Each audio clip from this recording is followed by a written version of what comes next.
All right, everyone, welcome to the Four Eyes podcast brought to you by YoungOD Connect. We give you a clear view into the new grad or young optometry world across Canada and the US. And we are your hosts. I'm Dr. Amrit Bilku.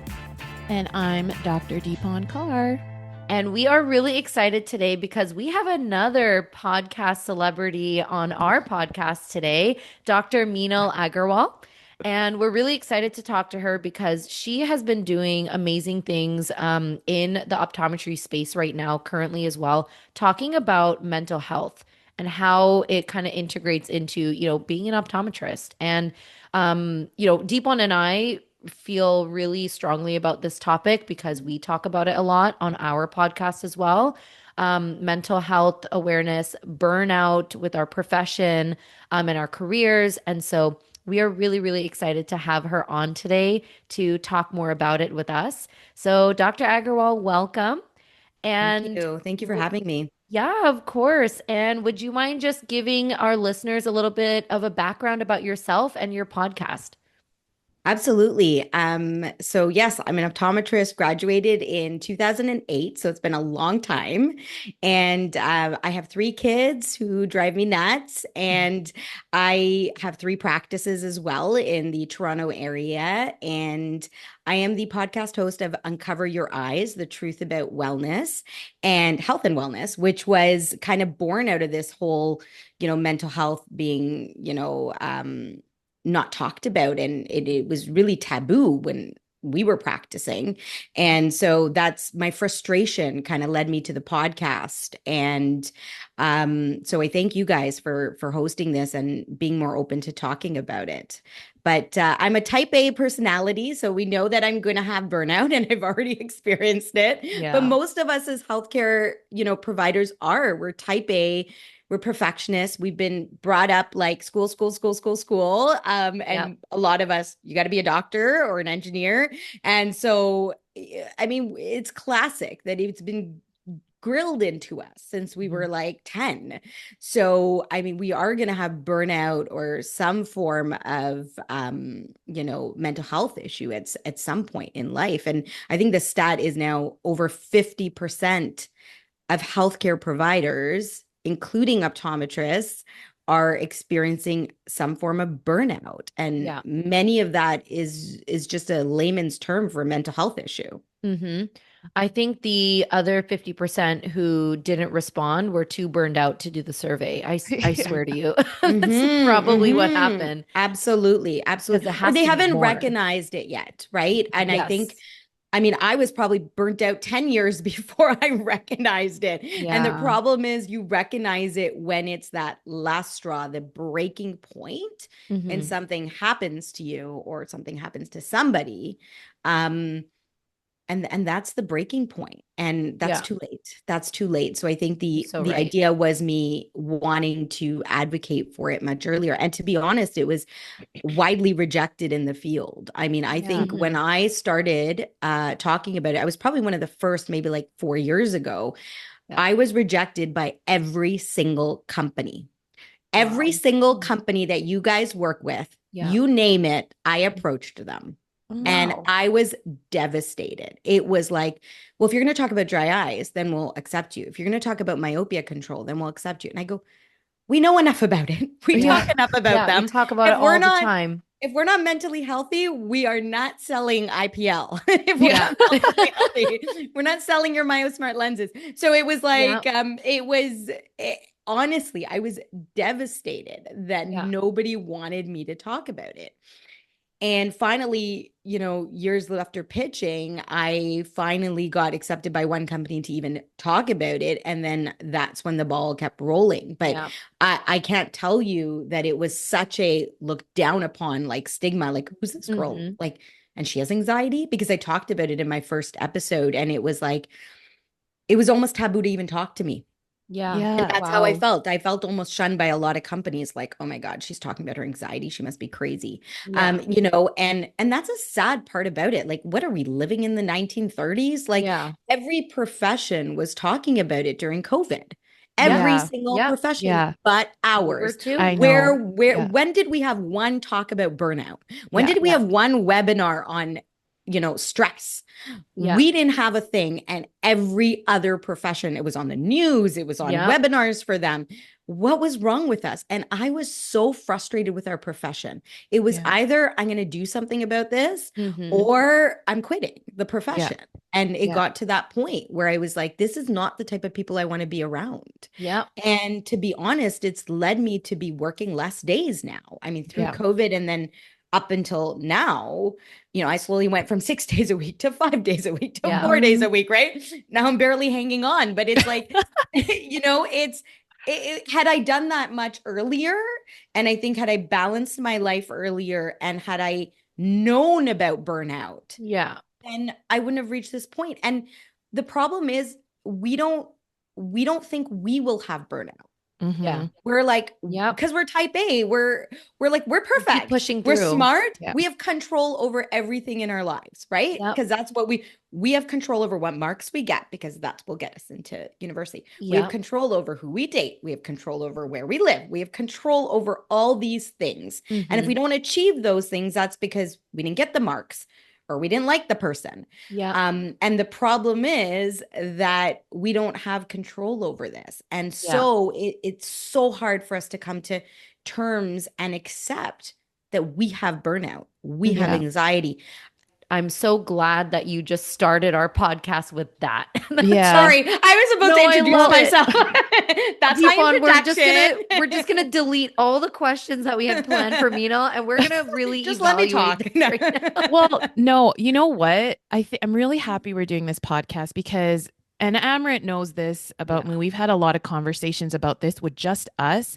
But yes, I 100% agree that our profession doesn't talk about it or recognize it enough. Like, I don't know how many conversations I've had with Amrit, just Amrit, no one else really in our profession, where Amrit will acknowledge, like, yeah, I know what you're feeling. Yeah, I feel that too. Yeah.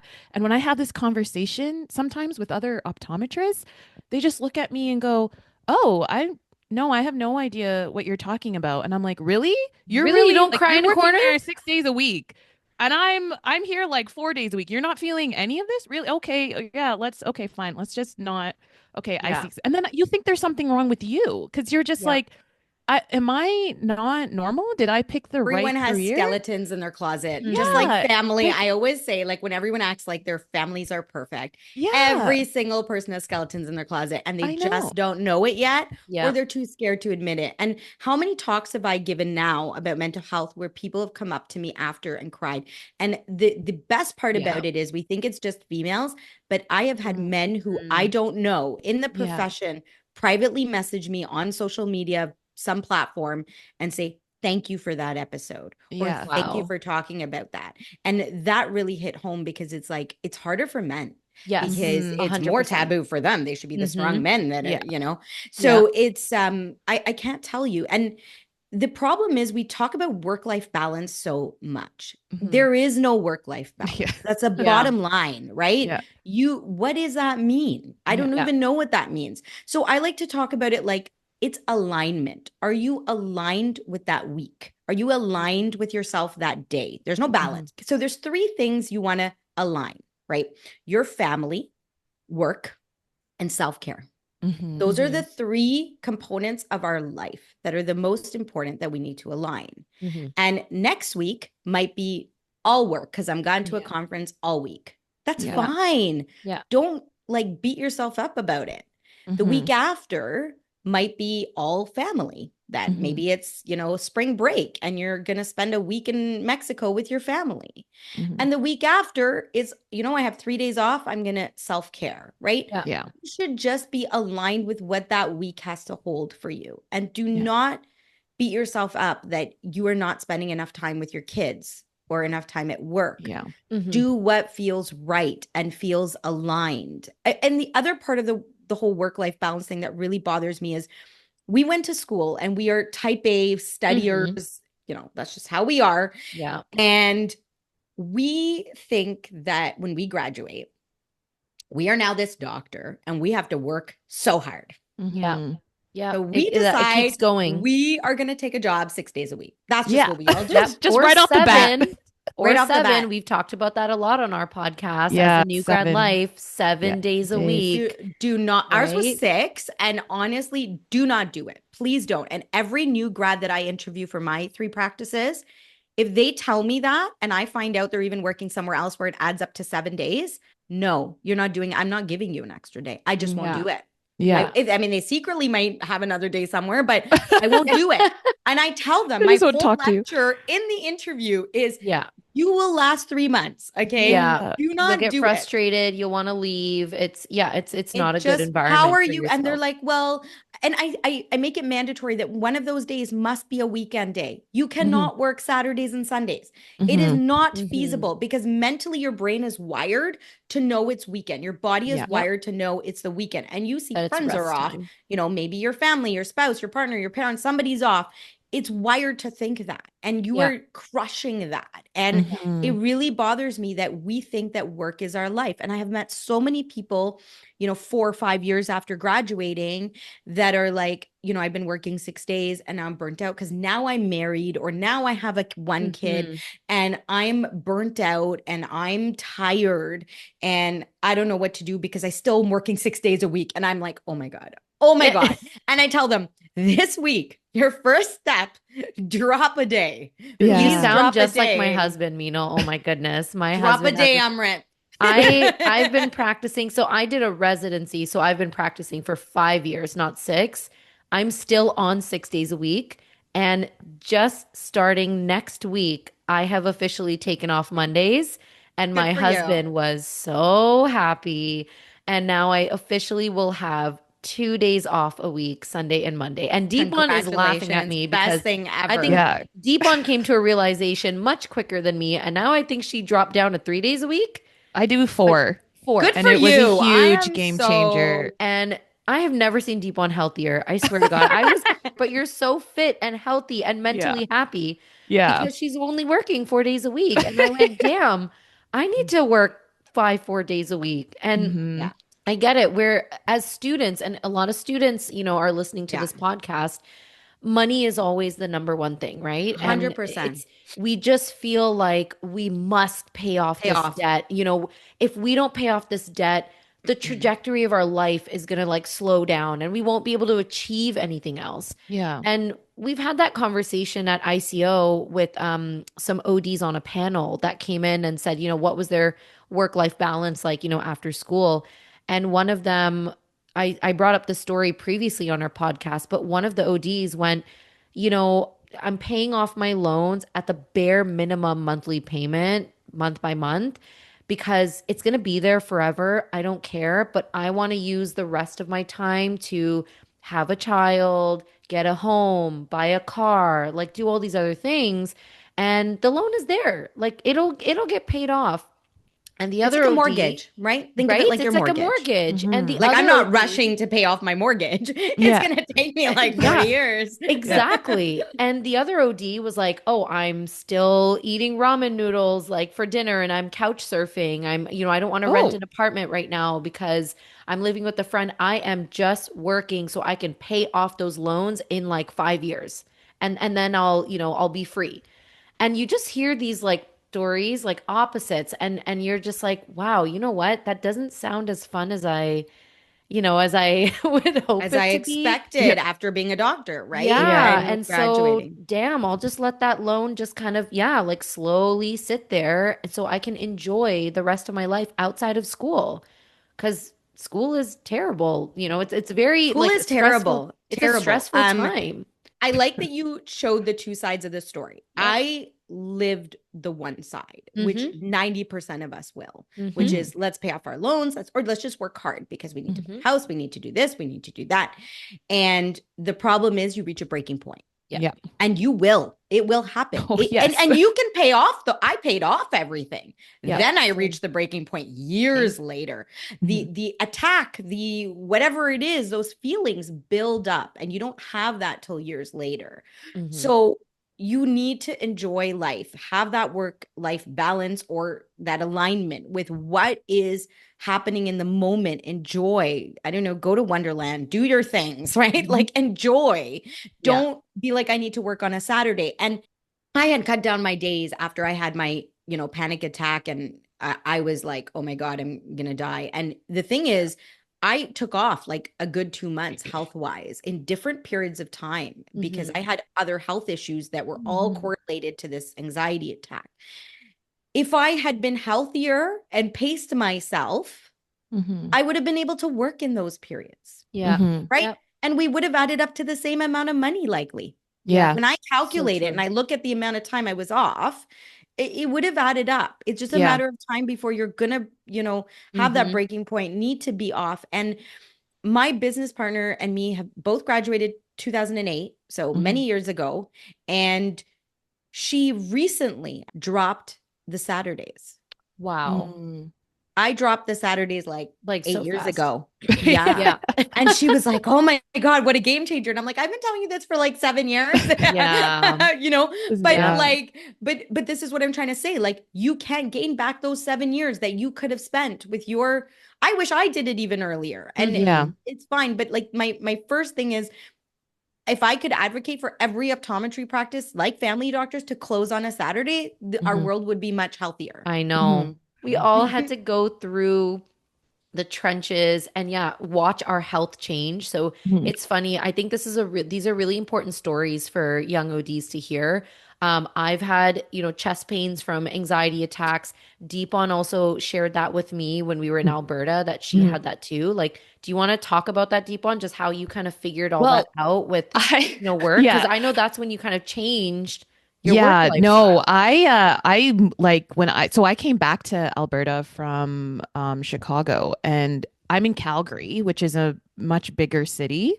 But then I ended up moving to a rural area because I was like, oh yeah, like there's a better job here. I'll get more opportunity. I had no friends or family in this small city. It was like Hmm. the smallest town, and there was not a lot of diversity in this city either. So, Yeah. and this was during, because we graduated in 2019, so this was, the Right. starting of COVID, right?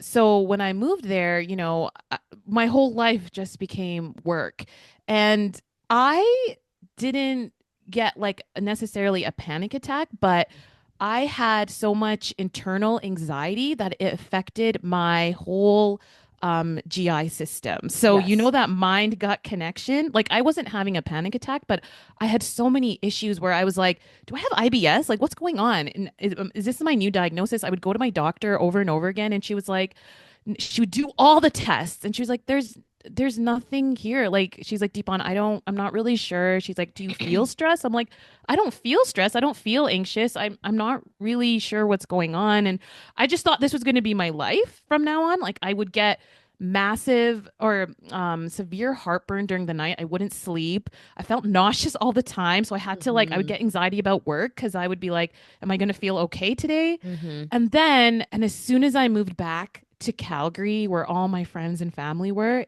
that feeling just went away. And I was Yeah. telling my doctor, and she was like, yeah, you had anxiety, you had stress. It was all internalized, and That's it just insane. manifested in your gut. And I was like, oh my God. Yeah. That's when I was Yeah. like, that just changed everything, my perception about everything about mental health. And Hmm. going forward, I was like, I really need to make sure I'm okay, because maybe it didn't manifest in me where I got like a panic attack or I It's felt different for anxious. It everybody. was Yeah. Hmm. different that way. And I was just shocked. And then, But yeah, your as soon as symptoms are classic. The GI yeah, symptom is a Yeah. classic symptom, yes, yeah, and your heartburn is another classic yeah, symptom. yeah, A lot of people confuse anxiety with heartburn. So I have a lot yes. of colleagues that will say Hmm. to me, I have a lot of heartburn. I'm like, okay, maybe. you know? But I was expecting to feel that stress and anxiety. And every time my doctor was like, are you sure? Like, are you like stressed about anything? And I'm like, I don't I think don't so. think Like, I don't so. feel. But then she's like, and my doctor was just like, I don't understand. Like, all your tests are coming back normal. Like, this is like, Yep. I don't know. Like, I might have to send you to a specialist, like a GI specialist. And she was like, this is at the point where we're going to have to refer you deep on. And I was like getting more worried about it. And then Hmm. yeah, as soon as I realized I was going to settle back, basically near family, friends, where I was obviously more comfortable, then it just all went away.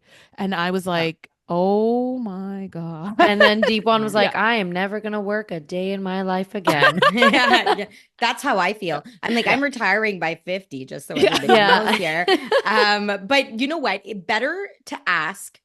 People don't know they're stressed. Like, what Mhm. does stress mean? They don't Mhm. know what stress means. So if you ask me, I'm not stressed because I've been taking it all on my whole life. That's Yeah. just we wear Mhm. many hats. Yeah. But the worry, are you worried about Yes. things? If Yeah. you are someone who is worrying most of the time, which means 3 to 4+ days a week, and there's Mhm. worry that either keeps you up at night, changes your appetite, you Mhm. think about it before sleeping. They're all subtle signs of anxiety that people don't know. And that's why when you see like a psychotherapist, they are going to go through the whole checklist, and their checklist is not, are you stressed? You will not find that in the checklist. That will Yeah. never be in any psychotherapist checklist. It will be, are you worried? How often do you worry? What do you worry about? And there'll be different questions about Mhm. it, right? Does this keep you up at night? These are all signs. It doesn't have to be blood sugar. Like obviously anxiety, mental health changes your blood sugar too, right? So Yeah. and you're worried, so it you have that urge. Like there are so many layers to this that we're not educated enough about this. So another Mhm. thing to advocate for hopefully in the future is, instead of like, a history of optometry course, no offense, but Yeah. a mental health course. Yeah. Yeah. I Yeah. think there's a lot in the curriculum of optometry schools that could be altered. Like there's so many different like real life situations, real life things that like again, even like business ownership, mental Mhm. health, navigating a work-life balance, a social etiquette class for like bedside I need mannerisms, that. like right, like how to talk to your Yeah. 3-year-old patient and your 93-year-old patient all within 30 minutes. Like there's so many little things And so about many our optometrists need that. Like I've Yeah. worked yes. with so many, and I'm like, you are weird, like so Right? many need that, I'm like, I think we how did probably like, interviewed a few no of those offense, but how too. did you Yeah. get into optometry? Like, I mean, did you have an interview? Yeah. Because it's like, I mean, you need that. But I think the issue is, if we put mental health into the curriculum and things like that, it's like becomes like we have mental health issues and it becomes a taboo on the school. But if you look at, and I think I posted this on my Instagram recently, like physicians in the States, they are now, I think one of the states, I think it's Texas, but Mhm. don't quote me on that, is making it mandatory for med schools to have nutrition as part of Mm. their curriculum. Good. But how many physicians have been advocating for that for how many years? Yes. Mhm. Yeah. Right? We don't advocate for anything. Mhm. What do Yeah. we advocate for? I want Yes. free eye drops. That's what we advocate for. Yeah. Like, seriously. No. Like, and we even have to advocate for that. Can you believe it? Yeah. You Yeah. know? For new grads now that don't really know what the work-life balance is, because they're just like, oh my God, I'm going to be graduating soon. I'm so excited to work maybe 5 days a week, 6 days a week, whatever. I don't know what that's like. What do you think they should do now amongst even their colleagues, friends, whatever, to kind of get the ball rolling? Because obviously, Mhm. I would say most people would feel this kind of stress in school and they don't think this is gonna happen when they work. They Yeah. just think, oh, I'm done school, I'm free, it's over. This is where my happiness begins. Yeah. No. Okay. No. It just continues on. You just have different problems, okay, you Yeah. guys? Like, but I'm just saying, like, it's You should be the what teacher of that mental health course. Yeah. oh, I would be happy to. Again, like I know we were talking about this, but our profession just doesn't talk about it enough. Yeah, And this Mhm. is yeah, what yeah. really shocked me. I'm like, why is no one open about this? I'm Yeah. here ranting on and on about it, and everyone's like, no, we don't feel what you feel. Like Oh no, you're they just don't whatever. know Well, it yet. yeah. No, they don't Yeah. know And it yet. And also they don't show it, right? yeah, Mental health, and again, mental health is a big umbrella. You can even classify burnout in there, right? yeah, Insomnia is under there. yeah, Mhm. So, I mean, there's so many of them and it's invisible. That's the yeah. bottom line. Nobody can show it. Would you ever think I had anxiety and I've had panic Mhm. attacks? Yeah. Yeah. No. People are like, you're the most extroverted person and blah, blah, blah. I'm like, that doesn't mean I don't have issues, Yeah. Yeah. right? I Yeah. mean, right? And I don't Yeah. do it all. Yeah. Yeah. Do not do it all. Okay. Yeah. So here is my tip. This was the biggest learning lesson. First of all, delegate. Yeah. Okay. Delegate, delegate, delegate. And when you graduate, you're usually an associate doctor, right? It's rare that you open your own practice off the bat.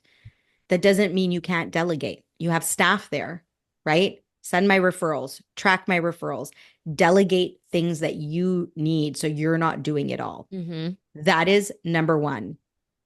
Set boundaries. Boundaries at life, of course, with family and, whatever. That's a whole nother story, another episode. But boundaries with your patients.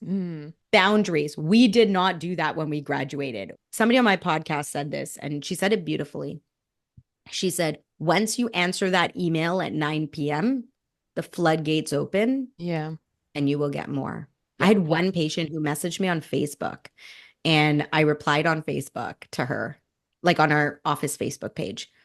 I can't tell you how many, and like they all laugh at me, but they're like, who's written you on Facebook again? The floodgates opened. Do not check your office email after you leave work. Yeah. Nobody is dying. You've covered your basis with I will reply to you in a 48 hours email notice. Otherwise, if it's an emergency, you need to go to the emergency room, right? You have that on your voicemail. You have that on email. So what is the deal? Does your family doctor pick up the phone, or does your family doctor email you back after this? I mean, I don't mind if you check it like to see an emergency, like if someone, I have flashes and I'm dying right now, what should I do? Sure, out of the goodness of your heart, you can reply. But your regular prescription, I need a copy of my prescription, I need this, stop replying.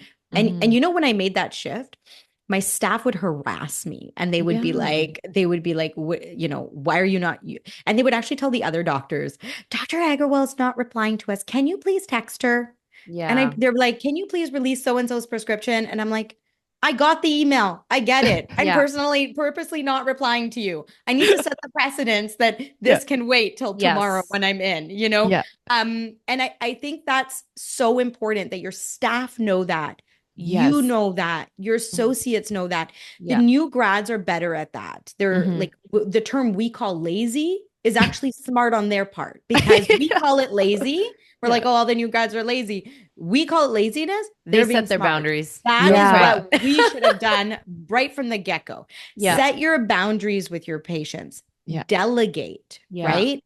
And that's amazing. I think those are the top two things that you need to do to have a mentally balanced, healthy life, ongoing. And do not jump the gun and work 100 days a week. It just won't work. And I would rather do what you're doing, Deepan, and work 4 days and add 2 hours onto each day. Yeah. What's important for you, right? Yes. You have to see what's important for you. Like, everybody has to prioritize. I love your advice for new grads. And I think one thing that really helped me also, and my staff, because you're right, staff members also have the same personalities as we do as optometrists because they're working with us.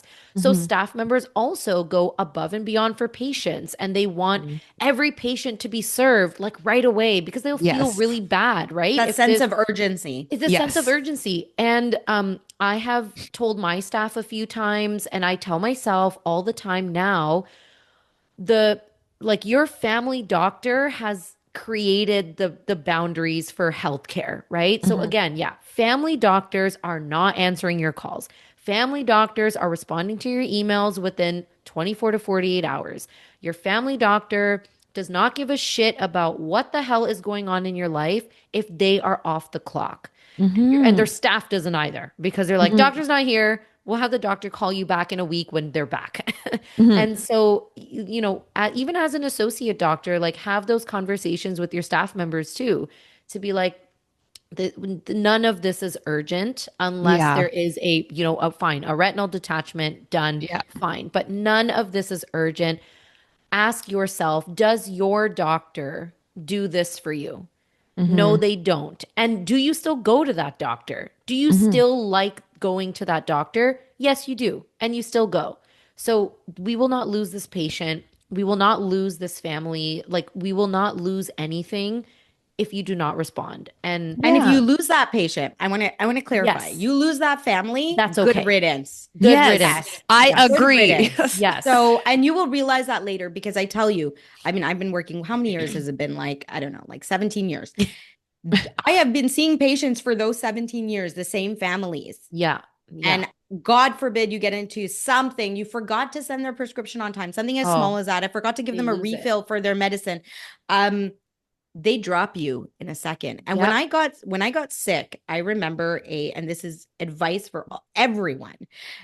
An 80-year-old patient of mine came to see me after, and he was like, how are you, whatever, whatever. And the first thing he said to me is, I just want you to know I've been seeing you all these years working so hard. You're always here till the evening and every day. And he goes, no offense, but we will find someone else if you're gone. We will all Oh. have to, right? Yeah. We'll Hmm. have to. We'll have no choice and we'll be fine. But Yeah. your family won't be able to find somebody else. Yeah. So true. Yeah, that So is Very what are true. you true. doing? What are you doing? And I think when I reached that breaking point, the Yeah. first thing I did when I came back was converted our contact lens room to a wellness room. Yeah. I Yeah, love that. I So know. I I put heard Yeah. like about nice, this in I your put like podcast. Yeah. nice, yeah, I put like nice chairs and a table, I don't know, just from online, wherever, Wayfair. And I put some nice flowery photos up because that's what made me feel good. And Yeah. and we put snacks. Now, snacks make me feel good. Just seeing them. I don't have to eat them, Mm-hmm. but I have to see them. And like we put, we bought Costco snacks, cheap, guys, Yep. just like put it out so that everybody feels good. And I actually go into that room and I block off 40 minutes every day. And I Mm, go in Yeah. that room and I eat my lunch, Yeah. right? It's those days, right? I mean, sometimes you have like that 7 hour shift or 8 hour shift, and you just finish work after 8 hours and you go, wow. Like, and I have Yeah. not drank water and I yeah. have not eaten at all. And like, yeah, you don't think about it in the moment because you're so busy back to forth with each patient. But yeah, it takes a toll on you. So, And then you're eating in the car driving home and your hands like Yeah. shaking while you're eating, oh, right? and So it's you're just so like agitated and irritated because you're so because you have no hungry now, sugar. right? Yeah. Yeah. Yeah. Yeah. You This is So, can't, we can't do that. This is really interesting to me too, because even when I first graduated and was looking for jobs and everything, there were a lot of clinics that didn't even have they an didn't offer area lunch breaks. for a break. And Yeah. if you had a No break to eat lunchroom. your lunch, you were eating with like 10 other staff members all Mm-hmm. on top of each other. Yeah. And I was like, "Oh, I guess this is what it's going to be like." And I worked or practiced in a clinic like that. And let me tell you, the amount of hatred a lot of the staff members started having for each other because you're Yeah. in this really small space. You're all eating Yeah. over each other. Everyone's like, "Oh, are you on break right now? Okay, well, then I guess I'll go until you're done." It's just not Mm-hmm. proper. Like, you need a proper space where Yeah. everyone can People to fit in and decompress. just do Or whatever they need stagger to your do lunches, right? or Like I stagger don't the have lunches that and like space. So and we plan stagger it. it. Yeah, like plan it. Don't think it's just gonna happen amongst yourselves. Like be like, okay, no, this person's gonna take the break at this time. This person, otherwise, Mm-hmm. it's not gonna happen. I've seen staff just try to staff and optometrists try to be like, oh, we'll just take it whenever, and then you just all end up eating on top of each other Yeah. and getting And at angry random because you're all times. in each other's space. So I just thought like for those new grads out there looking for jobs and everything, make sure there is a dedicated space for lunch for you to just take a moment because Unwind otherwise or you're just like Mm-hmm. be gonna able to lose your go mind. outside, right? I have a Or lot of yeah, staff that even don't even that. want to Yes. eat there. They go outside, they take a walk. I have one doctor who just likes to sit outside, Yeah. Yeah. and that's great. Like do what you need to do for your own mental health, your own peace. But I was one of those offices, one of my offices did not have that Mm, room. hmm. And Yeah. that's when I came back, I reached that breaking point where I was like, we need this. You That's Yeah. make a it. No space. contact I lens love room, move that. over, right? Like, Yeah. we squished all Yeah. the contact lenses into the visual field room and we were like, no, that's it. This takes Yeah. precedence. And I think it's up to the owner doctors, I mean, to recognize Yeah. that I was late in doing that, but that not only yourself, but staff and other people and associate doctors can all have mental health issues where they Hmm. need that time for themselves. I think the bottom line for your new grads, for all new grads and people practicing like 5 years out is, right from the get-go, learn from our mistakes and Yeah. set those boundaries, Mm-hmm. prioritize yourself, right? Yes. Delegate, and understand to be aligned just that week. I think Amrit and I have experienced this a lot. Like, even you have to stand up for yourself too in any kind of practice. Like, if you're like, no, I just need to take a moment, and your staff kind of looks at you weird, or another associate doctor or the owner's like, what do you mean? You just have to be like, look, like, I got to take a moment. I got to figure this Mhm. out. Just let me be for a second. And, you know, yeah, stand up for yourself because this is one thing I've learned with myself is I always felt like, oh, if I'm speaking for myself, or if I'm advocating for myself, and if another staff member looks at me strangely or like, why can't you just do this right now, kind of thing, and you just, I always felt awful afterwards. I was Mm-hmm. always like, yeah, this is my fault. I should be doing this right now. And now I'm like, this is what we were talking about boundaries, even with staff. It's like, no, this is not urgent. I'm going to do this at this time. Yeah. Thank you. And period. Yes. Or no, period. That's a Yeah. full sentence. Okay. So, like, Yeah. not like you're being mean or anything. This was a huge thing I had to learn after graduating. And yes, as a woman, you're constantly thinking, like, oh, I have to please everyone. I have to do this. I have to do that. But no, stand up for yourself. It's okay. You're not being mean to anybody. If a man did it, no one would question it. So, Whether you're a man, you're a woman, you have different pressures. There's a lot of men who maintain a lot of the household. mhm. I'll tell you, my husband does a lot, so Yeah. he would probably be resonating with this. And Yeah. it's like, I think we all have different pressures, whether it's, working too much, whether it's driving, your kids around too much, whether it's Mm-hmm. maintaining family relationships too much. Set your boundaries, get rid of your toxic people, get rid of your staff that are toxic. Mm-hmm. Yes. Those need to go within 3 months. That was a Yeah. big game changer for me. I would hate Yes. going to work just because of this one staff member, Yeah. who's no longer with us. But Yeah. like, I mean, it took me years. You feel bad. Oh, I don't want to let you go, Yeah. but you're Yeah. affecting my mental health. Oh, So yeah. Yeah. eventually, I keep them on for like 5 years. And it's like, why didn't Yeah. I do this a lot sooner? Because you feel like you're a bad person if you let them go. No, Mhm. let Yeah. them go. If they want their job, they would have worked harder, tried harder. So I Yeah. think, what irritates me about the field is, and I don't know about the new grads and you guys, but when we graduated, we all kind of like dispersed. So we had no Mm-hmm. support from each other. I mean, I had Mhm. Same. my best friend from optometry who we opened the practice together, but I didn't have support like talking to a group of 15 optometrists. Let's go out for dinner every couple of weeks. Yeah. Yeah. But when I look at physicians or other professions, they have like every month, let's get together and they're all Yeah. still Mm-hmm. close, right?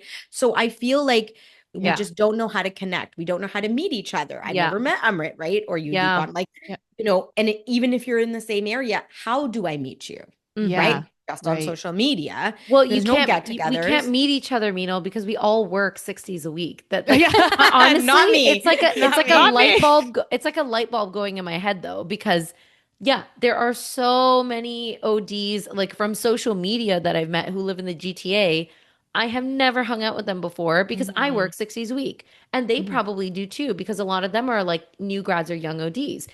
And it's like, there you go. We have no social life. We have no time to just do something that is not work related Yeah. because as a new grad, we spend majority of our week around work, right? And Yes. so it's like, Absolutely. that's why you have never met me, and that's why you will not meet me for the next like 5 years I'm going to meet you because next week I know. now. You're cutting down your shifts. I'm going to talk to your staff. Well, no, you'll meet me now because now I work 5 days a week. Oh, yeah.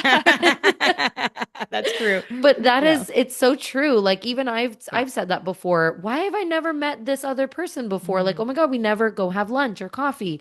I work 6 friggin' days a week and I was working 7 days a week for 3 years. So like, where was the time? There was no time for any of that. Like that's so Mhm. insane. There's a survey out of Harvard that was done. It's the longest running health and happiness survey Hmm. on adults. Mhm. And it was what makes people happy in life. And it wasn't work, success, whatever. Mhm. It was socializing. Yeah. Yeah. Being around people, I think was the actual Hmm. verbiage. And it was talking about loneliness is as toxic as alcohol and Mhm. smoking. It was compared to Wow. that, Yeah. right?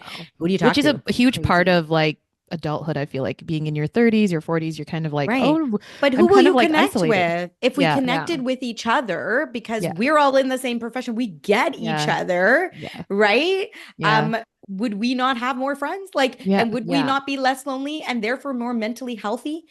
We're so happy that you came on, Meenal. And I think that new grads that are listening and students that are listening will hopefully take away so much advice from this. And I always say that no matter how much advice we give, they're probably still going to follow our footsteps and they're going to have to make their own mistakes and learn from Mhm. them. But at least you guys were now told. Yeah. So make sure you try to draw some boundaries, write them out, think about what your boundaries would be when you graduate school so Mhm. that when you look for jobs, you can apply to positions where you are already confident that they will respect those boundaries. Because that'll Mhm. make job hunting a lot more easier too. But Mino, for anyone listening who might want to reach out to you just for some mental support or just for more resources, where can they find you? The best way is on social media. So I'm more active on Instagram. It's Meenal Agarwal. That's the best way to directly DM me. Mhm. Awesome. Perfect. Yeah. And then you guys should definitely be checking out her podcast as well. She talks Mhm. with a ton of different physicians, healthcare professionals about a lot of different topics, but I feel like most of them always come down to mental health and your overall health and well being. So definitely take a listen. We will put a link to her podcast in the description box for you guys. And yeah, so thank you so much. And Mhm. we wish you the best of luck in your alignment journey. Thank Moving you so forward. much. Thank you for Yeah, having me, guys. It's been a pleasure. Of Love course. talking with you guys. thanks for listening to Four Eyes, the podcast series brought to you by YoungOD Connect. Be sure to subscribe and follow us on Instagram or YouTube at Four Eyes Optom for more content. We'll see you guys next time.